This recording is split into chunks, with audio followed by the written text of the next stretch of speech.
Hello, Scorpio.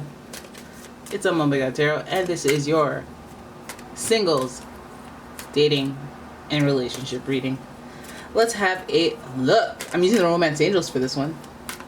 The original deck, not those bootleg ones. Those really thin boot, because during virtue and that whole thing. And yeah, let's get to it. Let's open with some messages that you should hear before. Scorpio, and your first message is a shuffle in front of you. Let me show you how it's, because why not? So your first card is, ooh, what's the T? Put the T. Who are you separated from? Okay, separation. Time apart from your partner is on the horizon, and for some of you, first card, it may be already in progress. Okay, but that's a major theme here. Oh, keep it on camera. Keep it on camera. I get that. I get why you want to see that. I get it.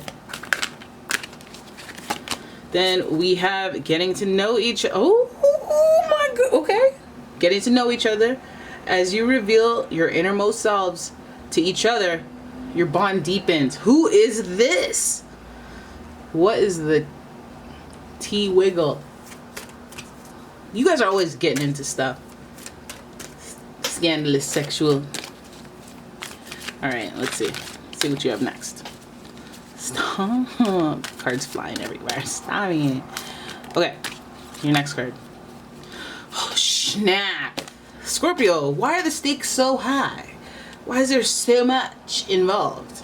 Okay, Scorpio, as far as your singleness, as far as your dating, as far as any or all of these cards may trigger you in some way. Separation, perhaps you separated from the person that you think you should be with, the person that is contributing to your singleness.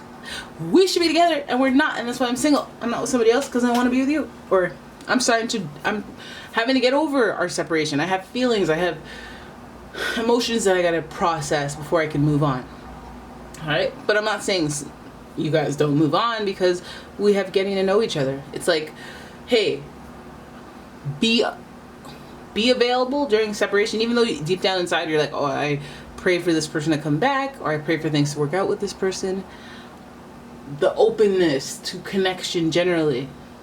I'm not trying to dive into a relationship head first or anything, but just the openness to a connection, getting to know each other.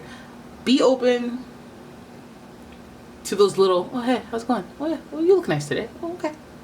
Don't be like, I can't be bothered, because you have the situation that you're trying to process. Don't let that affect this.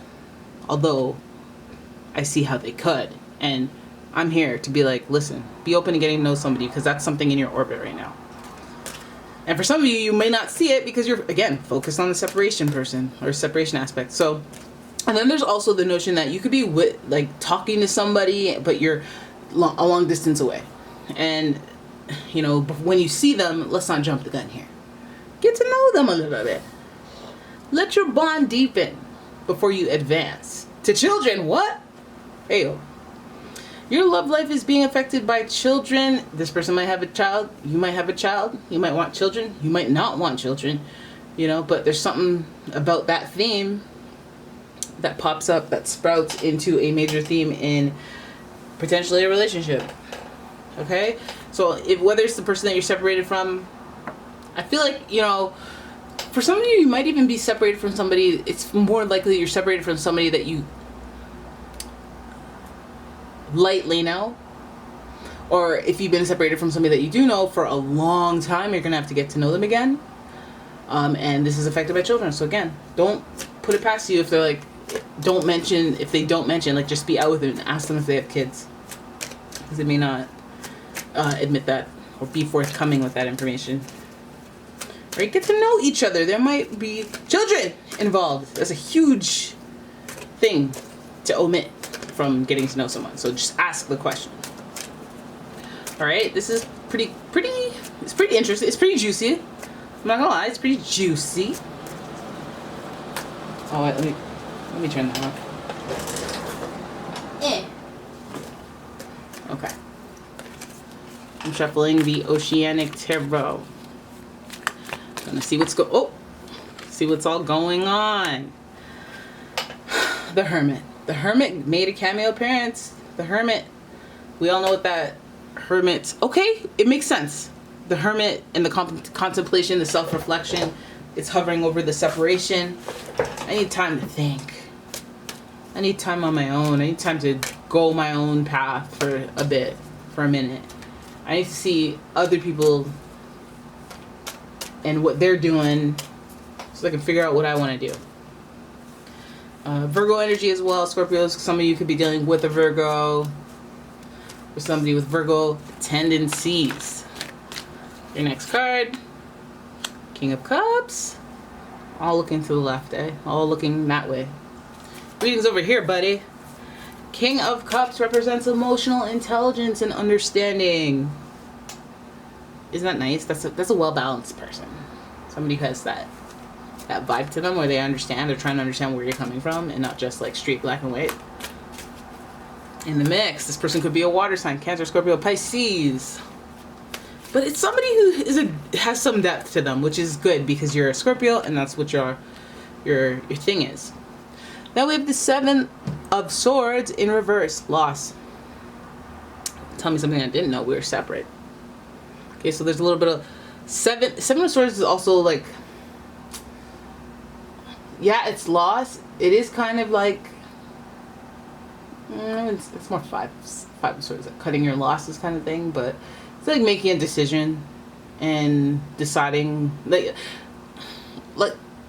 deciding how this gonna go. There's gonna be like, it's like a messy path where you have to kind of,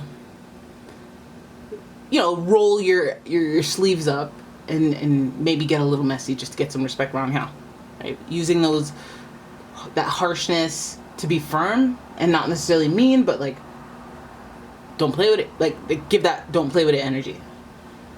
But with still being lovable. Still lovable. But that Seven of Swords, loss. It's all about that loss. It's all about, I mean, it's in reverse, so like it's really, I feel like just a lot of emphasis on the separation and maybe overemphasis and thought cycling about like the losses with that separation, what you would lose, what if you never came back, if you don't come back, if you never like. But that's more of a mental thing because of the swords. So, and seven, chaotic a little bit. Oh. Here's your next card. Tried to fly away. 10 of Wands, responsibility. See, it's getting nitty. It's getting grittier. It's getting grittier towards the end. It's giving a person that you're separated from that brings with them some baggage, some in the form of children, some of it just, it feels like there's like a little bit of chaos around this person, even if you've been hoping for them to come around you for a long time, or you're like, oh, when I close my eyes and daydream, it just everything, and I just butterflies and like. But then if you snap back to reality and you do some careful consideration, apply some practicality, you'll see that they got kids too. They got kids. That might not be a problem for you, but then what if the kids are like they're messy kids, kind of like, don't tell me what to do. Or what if they're like, kids can also represent something that is just not liability, that's a kind of mean way of putting it, but a liability. Like they bring with them some sort of baggage. That could be a huge debt. That could be a huge obligation, commitment, like that it affects your situationship or your connection. Maybe it's the reason for a separation. Maybe it's the reason that, you know, things aren't progressing, or things are progressing but at a weird pace. Maybe, like, you know what I mean? It just complicates things. And yeah, this person seems a little strange. King of Cups, understanding. I feel like they'll be like a very sensitive and empathetic person.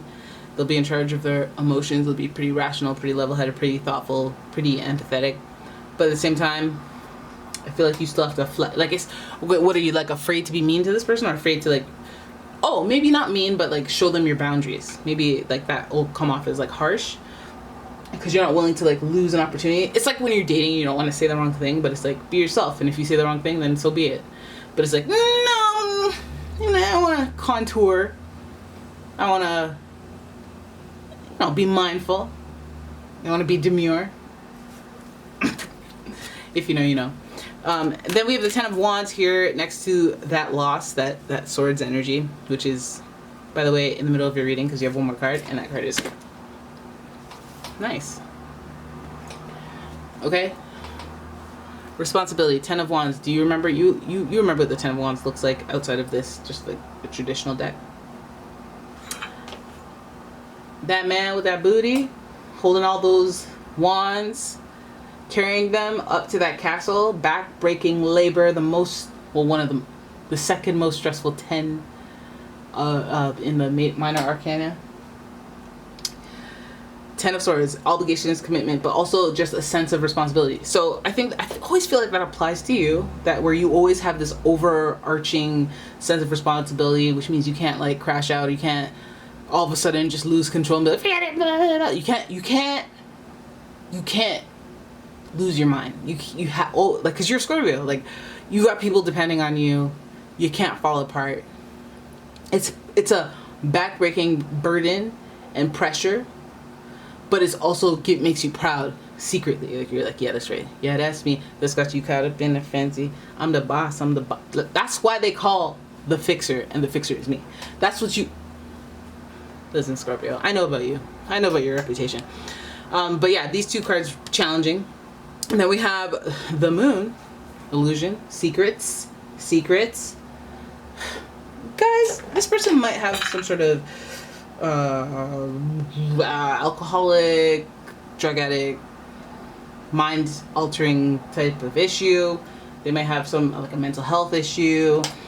They could see things with a distorted perception, like maybe they're like an extreme type person where they're hard-headed and stubborn. And there could be secrets to this too. So either just weird behavior and secrets. You could also be dealing with a Pisces, but at the end of the day, when I look at that hovering near children, I just say, oh, drama, more drama. Oh, this person, there's drama. And I feel like this person, and this is what you can relate to, is like this person might have a lot more drama going on because they have a lot more responsibility. They have obligations. They have people who like they have to report to or have to take care of, or you know what I mean? It's a commitment, an obligation. And it is what it is. So I feel like that's why them swords are there, because we were having a good emotional time on a solo journey with the Hermit, doing your own thing, self-reflection, I'm all to myself. Then we had emotional intelligence here with the King and authority over like emotions and being in control and all that. All this bougie stuff, spiritually bougie stuff. And also paired with the separation. So it's like, I'm not going to lose my mind when you say you need a break. I'm going to take this time to get massages, take myself out on dates, reflect on what I may have done wrong, and like do that stuff that in the movies they tell you to do, or in the books, the self-help books they tell you to do, that's not actually easy to do, but you should do it like on paper. All that stuff here during a separation, all taking a break, coming to terms with the reality. We have a healthy mix of earth and water. I'm good. We're separating. We've been separated, and I've thought about it and I've processed it. Yada yada yada. Then boom. Boom, you're hit with something else. You're hit with some sort of loss. You're hit with, because like this is right where you're like getting to know someone. So I feel like it's becoming more and more like a separation story, and I don't see reconciliation here. So I'm like, how does this all get started again?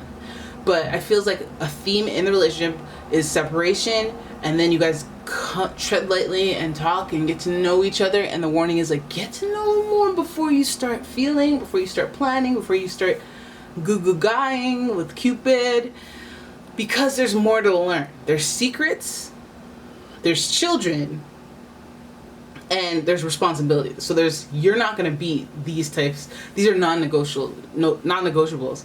If you're like, oh, I have soccer, or I have like whatever, then it's like, okay, well, you're quitting that to make this work, because that's baggage and we don't have, like, you know what I mean? Like, and why would you do that, by the way? Because that's just exercise. But there's an added factor that we have to work through here.